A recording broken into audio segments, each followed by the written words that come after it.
Yan. Grabing talsik guys. Natalsikan ako. So, dinisa muna natin yung ating baboy. Yan.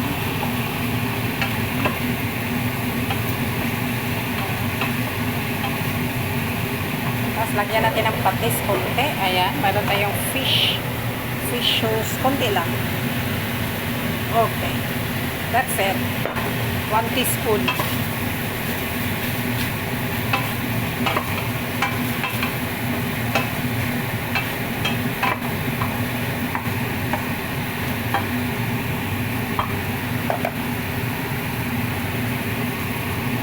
So, lagyan na natin ng tubig, guys.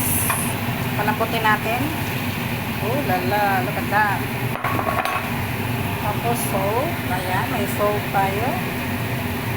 Magsinigang baboy tayo kasi mayroon tayong kangkong. May kangkong tayo, guys. Ito kangkong yan.